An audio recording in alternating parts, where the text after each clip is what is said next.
The final deck lists for the LCC tournament are here. This started off as a 16-player tournament with 16 of the best players in the world. We're down to now just 6 players.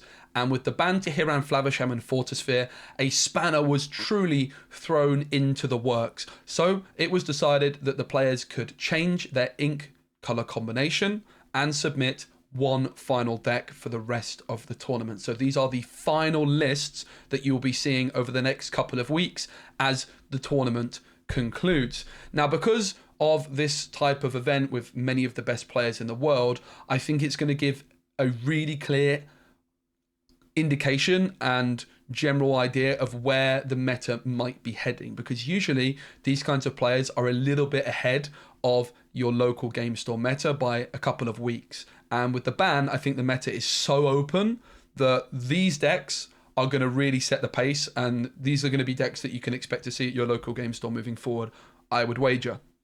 A big shout out to Card Market, who sponsored the video.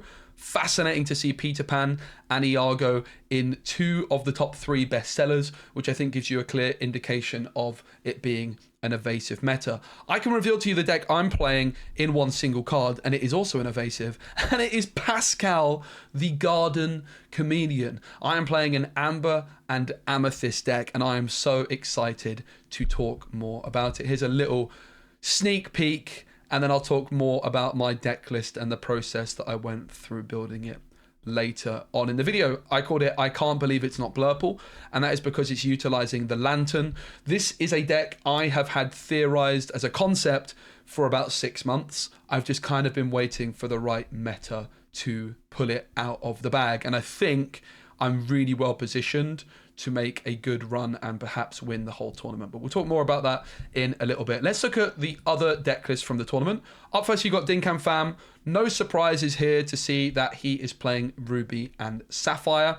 It's interesting to note that in this tournament, you knew who you were up against in the next round.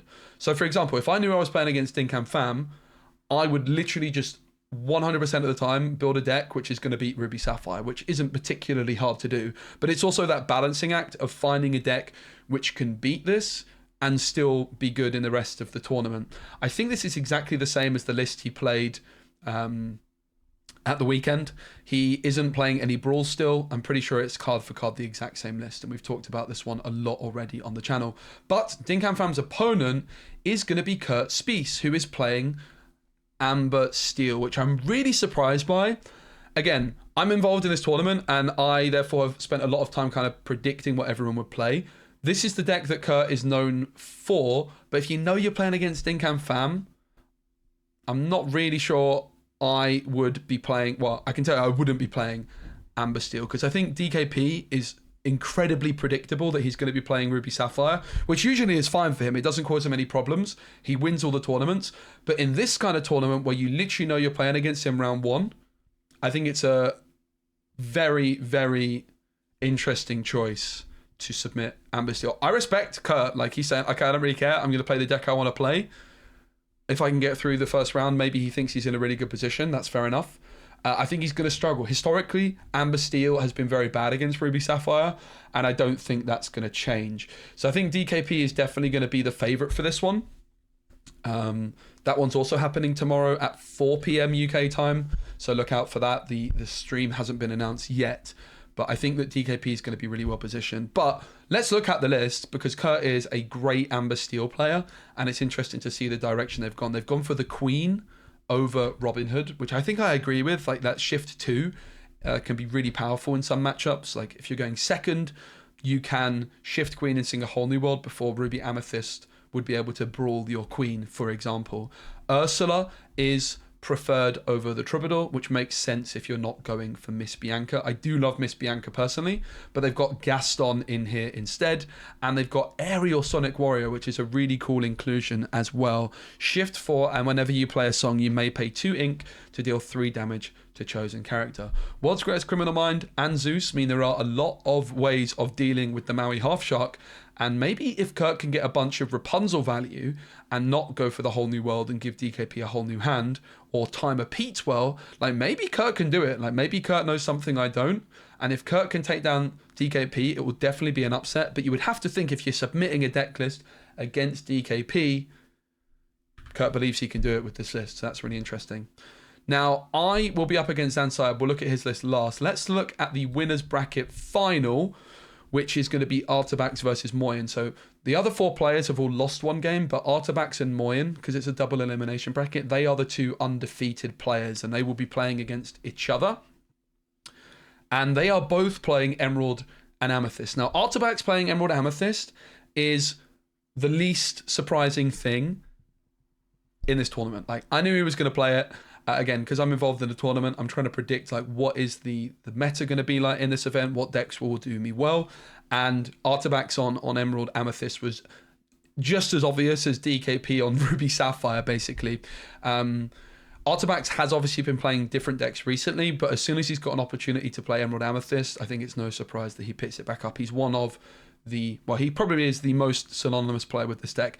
I have to say that Emerald Amethyst was a deck I was also very interested in, probably like the deck I was most interested in second behind Amber Amethyst. And Artabax is playing Ursula Deceiver of All, as well as Friends and Sudden Chill, which is a package I really like. The thing I don't like about either Artabax's and Moyen's deck, but obviously they both disagree with me, but just to show you my opinion, is the lack of Prince John. There is 2 copies of Prince John in Jan's list, but they're both playing Rabbits. I just feel like Prince John is so much better than Rabbit in this deck. Now, bear in mind, I am a man that won a Stitch champion map with a Prince John and Amethyst deck, so it's a deck quite close to my heart. I just feel like Prince John is a way better card for this deck than Rabbit. Rabbit's very slow, Prince John's got Ward, but we'll have to see how it works out for both players. The interesting thing to note is that there is no Diablo in this deck. Now, a lot of the Emerald Amethyst decks we've been seeing are utilizing Diablo, but Artabax not wanting to go for it, and that's perhaps because we are heading into a bit of an evasive meta, which is trying to deal with Diablo, right?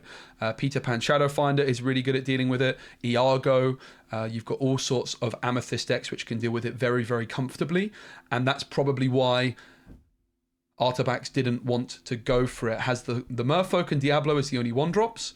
Has a couple of Mims, which can be good with Merfolk. Flynn Rider's in there as well. And again, like the Merfolk Flynn Rider synergy with Prince John, for me, is just crying out to be in there. And I would absolutely be playing Prince John instead of Rabbits, personally. But Artabax wanted to go the different route with the Rabbits, which is going to give him more staying power in a longer game, perhaps. Or it gives him better coverage against decks which just empty their hand. Because if a player can empty their hand, Prince John doesn't draw you cards, of course. The Crab's in here, the Kit Cloud Kicker's in here, the Merlin Rabbit, the Merlin Goat, the Elsa, and then Mother Knows Best Bruno. I think it's a really nice looking deck. Again, if it was me, I would build it quite differently with the Prince John. But Artabax is one of the best Emerald Amethyst, if not the best Emerald Amethyst players in Disney Lorcana history, and it looks like a really, really strong deck in this metagame. I think that Amethyst is very well positioned in general, with Elsa and Peter Pan to deal with Diablos, and I think that Emerald is also incredibly well positioned with Discard. So I wouldn't be too surprised if Emerald Amethyst settles in the meta as the best deck, actually. I think it's really, really well positioned. I think Amethyst and Emerald are 2 of the strongest colours. They're probably my 2 top picks for like contenders for best colour. Now, they're going to be up against Moyen, and Moyen has a similar list, but slightly different. And I think Moyen, again, he knows he's going to be up against Artabax, and he did predict that Artabax would be on Emerald Amethyst, and he also predicted that it would be a version without Diablo. Now, Moyen's list is similar but different. He's got Sir Hiss in here, which I think a lot of people are going to be surprised that it's Sir Hiss and not the Dual Link color Diablo. But if you think about it, Peter Pan meta, the Shadowfinder, if you rush into a Sir Hiss, it's a trade, whereas if you rush into the Diablo Dual Link, you actually take it out and remain on the board. So Sir Hiss is probably better if you're not playing a Diablo Shift. Also 1 snake, or I think there was 2 snakes for Artabax, 1 snake for Jan, 3 Ursulas, Fox, Crab, Peter Pan, Kit, Prince John. The Prince John's a big deal. I'm really surprised there's not more. I mean, I was literally speaking to Jan before his submission. I was like, really? You're going to play Rabbits and not for Prince Johns. They both clearly disagree, but I'm going to be very much on the record that I am convinced that Prince John is a better card than Rabbit in this deck. Now, Jan said he doesn't want to draw too many Prince Johns at once. Fair enough. But 2 Prince Johns, I think it's difficult for me to accept that. I really, really do.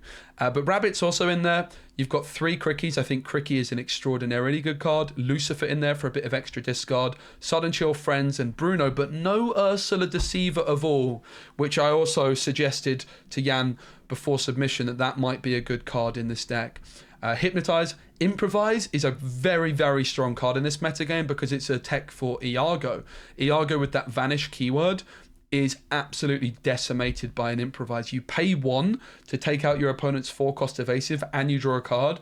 Like, that is absolutely absurd. And honestly, Improvise is a pretty good card in its own right as well. I think that these decks look both really strong. I would have built them in a slightly different way with the Prince John focus. Also worth noting that Jan doesn't play Elsa.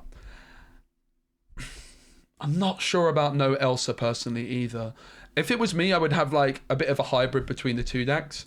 And yeah, I would play Ursula Deceiver of all. I would play Elsa. I wouldn't play Rabbits. I don't think I'd play Goats either. I think Goat is a bit weak at the moment. But I'm very, very fascinated to see how both of these guys get on. I think that they're both the favourites for the tournament. I think that they're going to match up really well into the Ruby Sapphire players that we've just looked at. I think that the matchup with me, if I get that far, will be an interesting one. I think Prince John would be my biggest problem, which there's only 2 copies of out of the 2 deck lists. Improvise also for the Iago. But I think that these are the 2 favourites for the tournament because of them being in the winners bracket final, but also I think like Emerald Amethyst for me just looks really, really well positioned.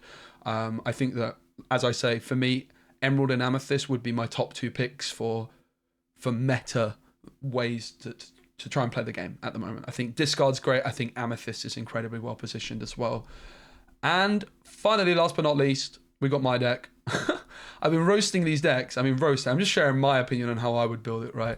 And then this is what I brought. Really? This is what I went for? Yeah, so I think this deck's really good. Like, I think this deck is really good. Now, one thing I want to mention is I knew I was up against Zan in round 1. And obviously, there's a very high chance that Zan is going to play Emerald Steel.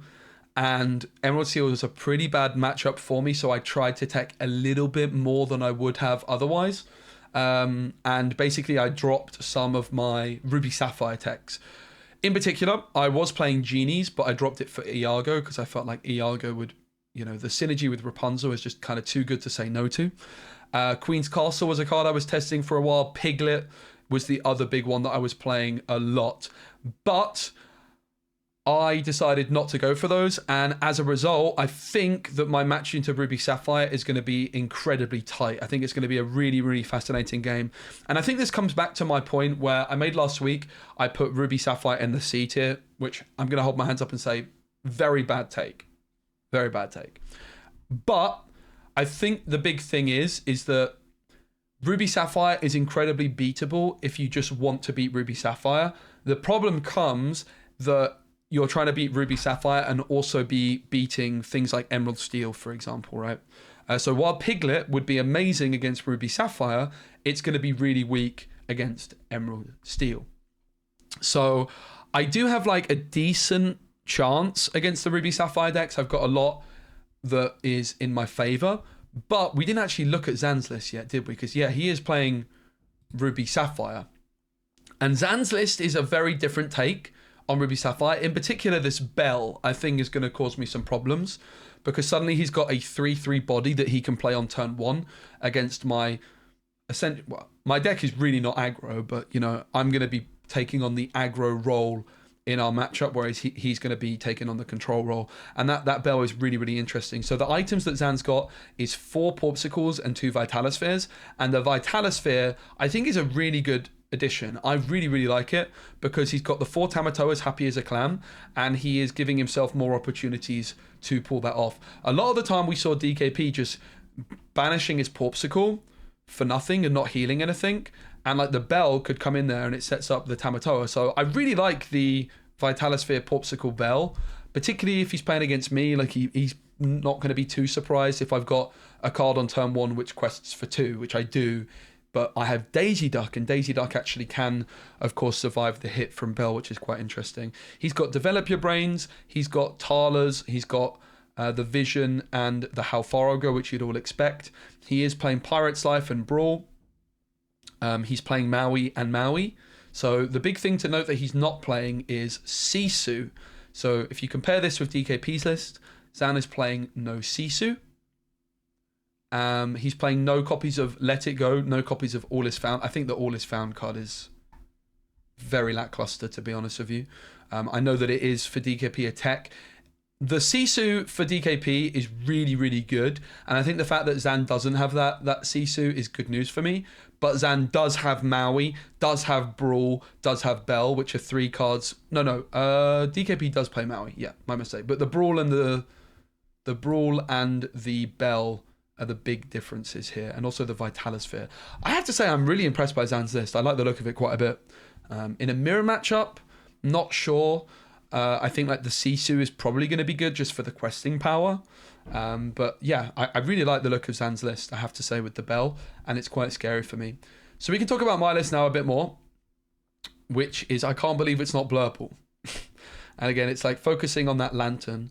So the general concept of this one is I was watching the 3 brothers play this weekend as a caster, or the 2 brothers that were playing Ruby Amethyst. You can see my previous video if you want to see those deck lists, where they had a Ruby Amethyst deck with Peter Pan Shadow Finder.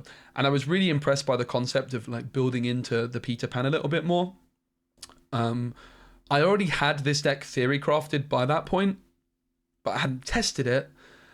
And one thing that I wanted to try and do compared with the brothers was reduce the uninkable count a little bit. So Iago came in for Genie, because I was testing Genie quite a bit. Like the uninkable count could be a little bit high. I think like probably what I got a little bit wrong now looking at the overall tournament meta is I'm a bit too slow, to be completely honest with you. Like it would be great if I just had a few extra aggro cards in there. Like the Genie was in the deck a lot before Iago. I was also playing Piglets in a lot of the testing as well. Unfortunately, I was thinking in my head, Zan's probably going to play like Emerald Amethyst Diablo. I still thought he would be on Diablo, but just a different take on Diablo. I didn't think he would be on Ruby Sapphire, and I didn't think there would be a very big chance that I would play against DKP in the next round, because I'll be playing, if I win, I'll be playing the winner of DKP versus Kurt. And in my head, I'm like, okay, Kurt is surely just going to build a deck which beats Ruby Sapphire, so I won't be playing against Ruby Sapphire in this tournament, was kind of my approach on average. But like, I still think I've got a decent shot against it. So I think if I was to submit this for like a local tournament, there would definitely be like some sort of extra tech card in there for Ruby Sapphire, most likely Piglet, and I would be like lower on the copies of Bell, for example, because Bell was really like my extra tech card for Emerald Steel, because it might give me an opportunity in the late game to deal with an Ursula 3-drop. It might allow me to put a damage counter onto Beast to stop the card draw there. Like I would still play a couple of Bells or one Bell, but I think also like the crab count I could have reduced to sneak in like a few extra questers. Having said that, I do have Daisy Duck, and obviously Daisy Duck is an incredibly good aggro card. The other thing that I've got is I've got the Snakes and the Foxes to bounce back things like Pascal and Daisy in a ready position and try and quest again. I also have the Library, which can give me lots of card draw. This deck is really, really strong because you are able to, in Amethyst Mirrors, if you hit Lantern, you're winning the Genie Wars. It's not really Genie Wars necessarily anymore though, but it is like the Evasive Wars. You could still play Genie. Again, I was on Genie in a lot of the testing. I just ended up removing it for Iago because like Iago Rapunzel synergy is so insane, right? And you can rush in with Iago if you have the Peter Pan Shadow Finder. Also, like the Iago plus Bell synergy is really, really strong. But Iago can definitely be dealt with very, very easily by Improvise. So that's something to look at if I make it that far into the tournament. But overall, like what you're looking to do with an Amethyst deck is you've got so many Amethyst cards, you really don't need that many cards from another ink color to pair it with. So I did a thought experiment back when I was prepping for Seattle, where I knew I wanted to play an Amethyst deck. I ended up on Amethyst Steel, and I said, okay, if I just have 56 Amethyst cards, what would be the one card from each ink color that I would pick? Because that kind of gave me an idea of like, okay, what are the best cards to pair with Amethyst? Like, so for example, with Steel, it was Dock, and that's what I ended up doing. I ended up playing an Amethyst Steel Dock deck. But actually for Amber, believe it or not, it was Lantern. I really, really liked the look of Lantern for a long time in these decks. So Lantern was like the first card in the deck for me, not the last card. Like the whole deck was kind of built around the concept of Lantern. Lantern can be really clunky, right? Like if you end up with 2 in hand, it can be awkward. If you draw them at the later stages, it can be bad. But it gives you so much potential to just cheat out resources really, really quickly. And I think that's like the other thing that I don't like about the list I ended up submitting in the end. I kind of ended up like a little bit too top heavy. So I had the Piglets in the 2 cost slot. I had the Madam Mims. And a big reason for that is once I'm at like 6 ink, I often want to be able to play like something like a Bell, tap my Lantern, and a 2-drop, right? But I don't have that many 2-drops really to do that. So like Piglet would have been a nice option. This Madam Mim's really interesting because it also helps in the Amethyst battles because it gives your other characters Challenger 1. So suddenly my Peter Pan is like rushing in for 3 strength, right? Which could take out my opponent's Peter Pan and remain on the board. So the Madam Mim is really good in the Amethyst battles. It's also very good against Amethyst Steel.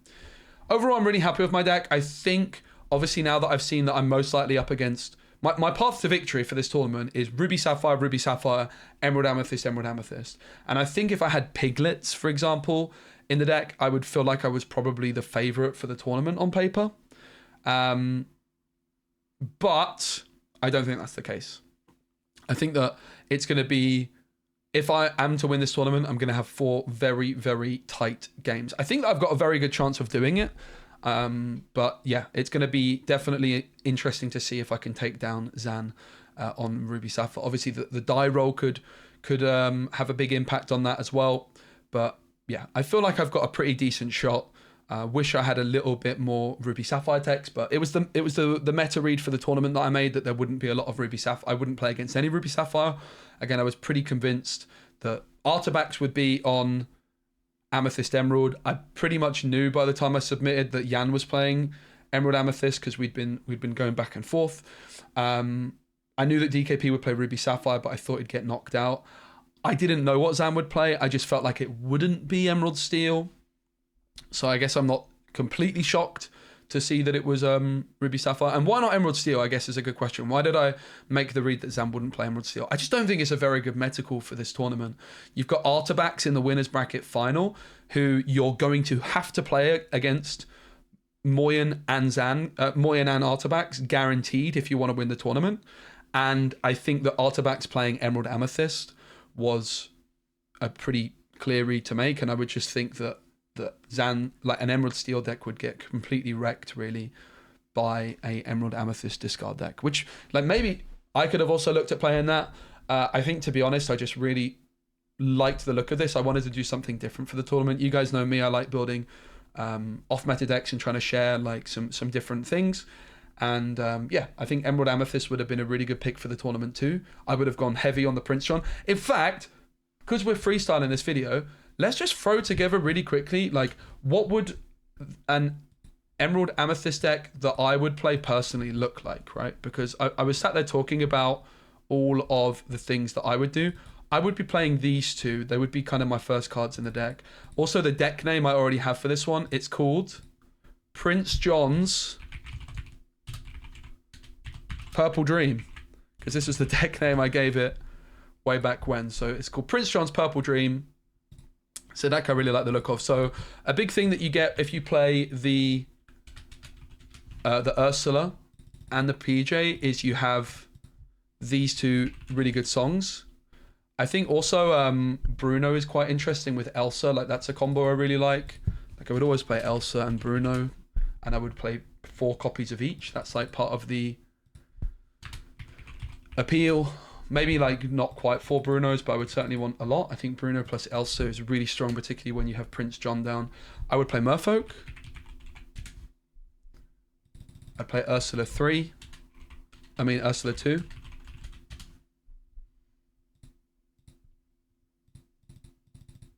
Maybe Mother knows best, like at least one, with the fact that I'm playing the Ursula Deceiver. Maybe a couple more than one, I don't know. What else? I mean, you guys know me, I like my Chernobyls and Brooms. I would probably always try and fit these all in. And then if you can't quite do it, because you do need a lot of discard, then you can cut them. Like, but you know me, guys, like, you need to have a strong, compelling reason not to be playing all of these, in my opinion. Hypnotize is a must. No. Fox is obviously a must as well.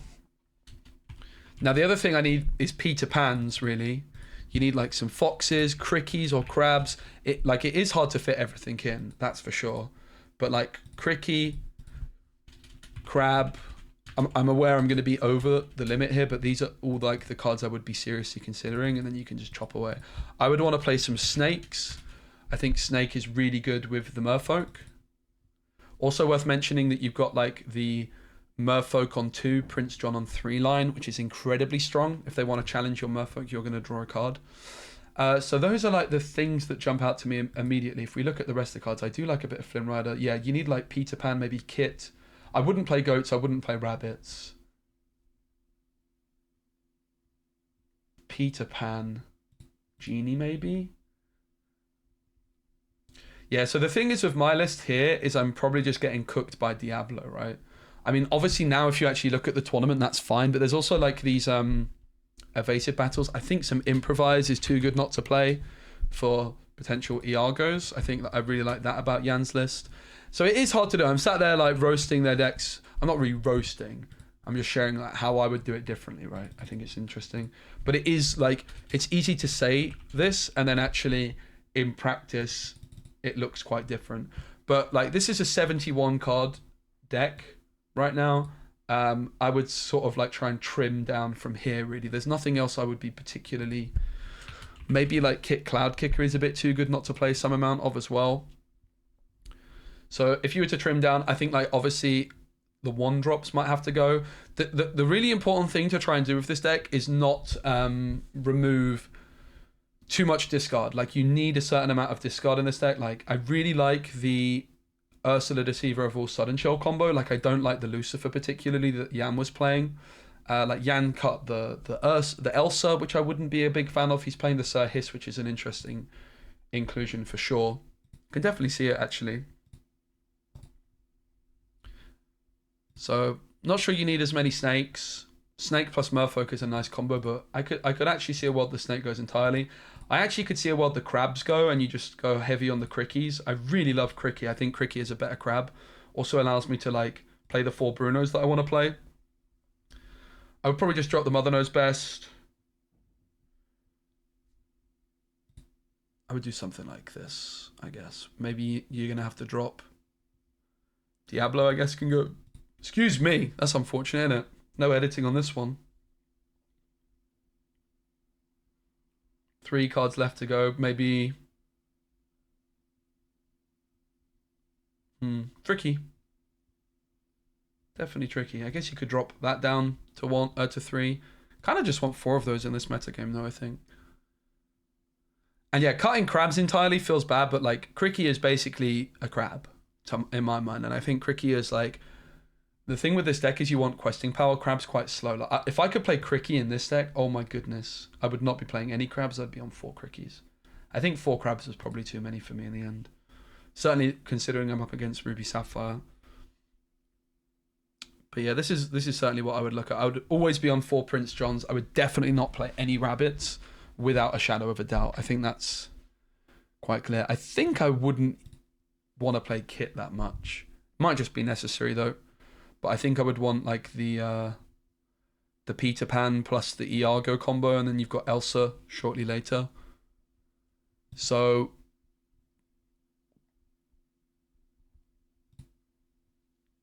three cards left to cut. And some people will say, well, why not just submit? This is like the trap people fall into. Why not just submit a 63 card deck? No, not allowed. I think Improvise is too good not to play. I think it's really strong. Like, honestly, it's even arguably too good not to play a 4 of, because even Improvise, is like good with an Ursa the Deceiver, right? It lowers your need for crabs. Honestly, Improvise does seem kind of insane in this metagame. Just pay 1, remove an Iago is insane, but it's kind of just good in its own right anyway, right? Like suddenly your Ursa the Deceiver has 2 strength, suddenly your Chernobog has 3, and you can even use 2 at once, right? And suddenly you pay 2, and your Ursa the Deceivers are 3/3 for a turn. It's kind of insane.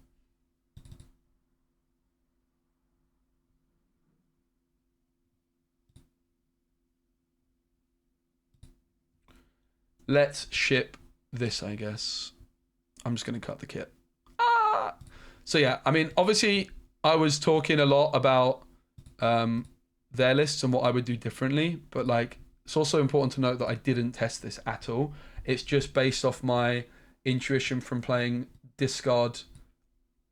This is my kind of deck, right? Because a lot of you will remember in set 3, I popularized Emerald Steel with Friar Tuck and Prince John, and that was before Diablo. Like discard decks without Diablo are my kind of decks. Like honestly, I'm kind of sad I'm not playing this myself. Like this just looks like so much fun. So I do think that I have a lot of trying to think of the word. Basically, I think my opinion is worth sharing on this style of deck, right? It's one I played a lot before. Set 3, Emerald was all I really played with discard, and that was like before Diablo existed, right? I just think like Merfolk into Prince John is way too good of a line. I just don't understand the rabbits. Like when you've got Prince John is just so much better than rabbits in every single conceivable way. So yeah, my list would look something more like this. I would just get rid of the crabs. I would play heavy on the crickies. I would play Ursula and Prince John as my card draw tools. I definitely would not go anywhere near rabbits. My 2-cost slot is a little bit weak looking at this, right? Like I might need, that's the problem with cutting the Diablos. Like honestly, I already want to try and fit the Diablos back in, so my turn 2 isn't quite as weak. I think the Diablos just need to come back in it, mate. Like honestly, like this is what you can see. Like I'm always, when I'm looking at deck lists, like why not just play all of the Diablos and things like this? But the reality is it's really hard to fit everything in that you want these days. So maybe like I could cut the Bruno down by 1. Maybe I could just drop I guess I would drop the Improvise.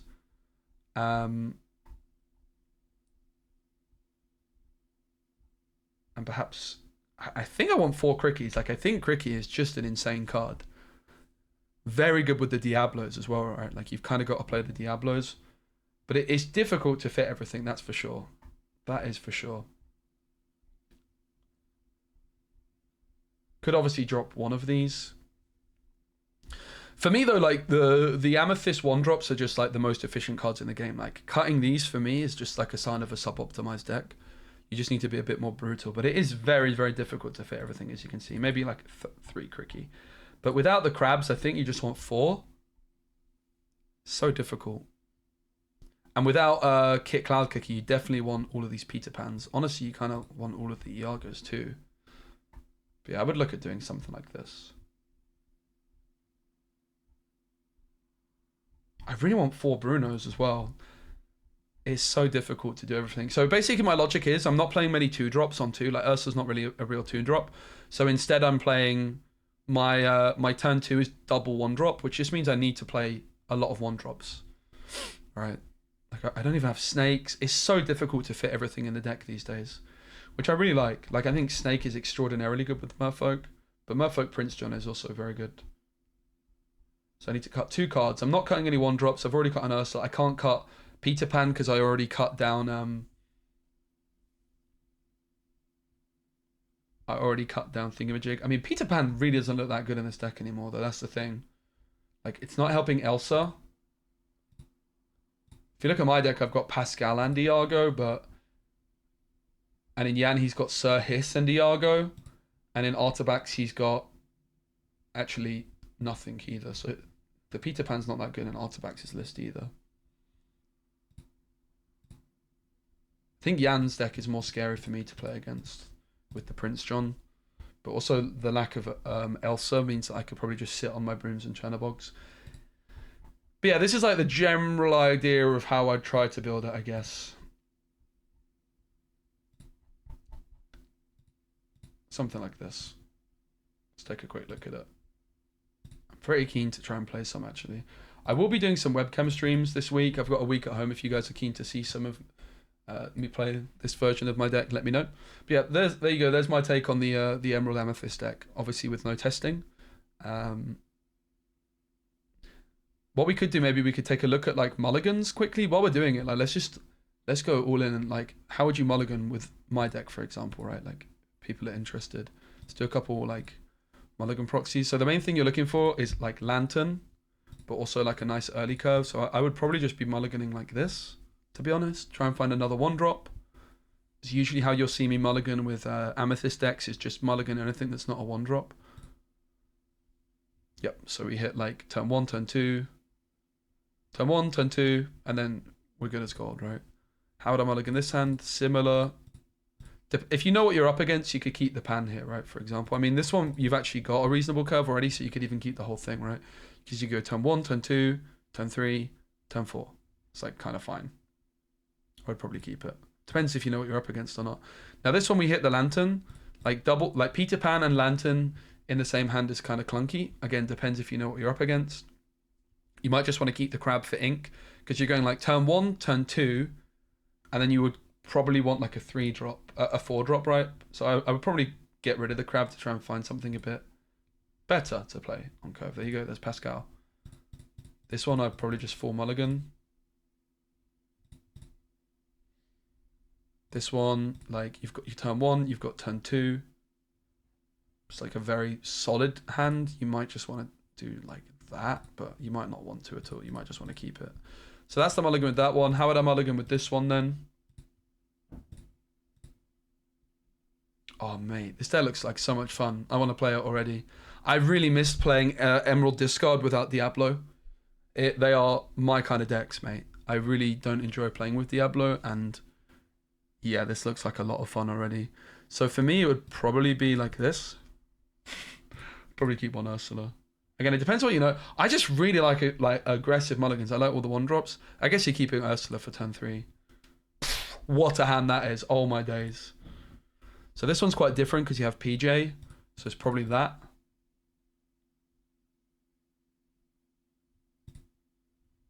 Very solid hand. Again, if you're going second, you might want to keep a Fox. Otherwise, I would just be aggressive. I'm a big fan of aggressive mulligans in general. Just keep the 1-drops, mate. I think that's just how you're supposed to mulligan as an Amethyst player. Oh, mate. I kind of wish I submitted this deck. This deck looks like so much fun. I'd probably do that on this one. Keep the Sudden Chill with PJ. Oh, I want to play this deck already. All right. You can expect a stream over the next few days of me playing this deck. I'm playing it Zan tomorrow. So yeah, I'm definitely keen to bring back some webcam streams. I'm at home for a week. I haven't really been able to play much Lorcana recently. So yeah, expect some webcam game streams soon. Thanks everyone for watching the video. Thanks to Pavel for hosting it. Thanks to Card Market for sponsoring the video. Thanks all for watching. And yeah, hopefully I can come out on top against Zan. Kind of wishing I submitted this deck instead now, to be honest with you, mate. But don't get me wrong, like, this deck is a banger. I just don't think it's... Yeah, I'm just a bit too slow against like Ruby Sapphire. This deck absolutely cooks Ruby Sapphire. Like Ruby Sapphire's got no chance, mate. This is so free against Ruby Sapphire, whereas this is like, this one's going to be pretty dicey. But yeah, hope you guys enjoyed the video. Give it a like if you did, and make sure you subscribe for more. See you tomorrow for my... Look at that, 30-30 is perfect, as all things should be. See you.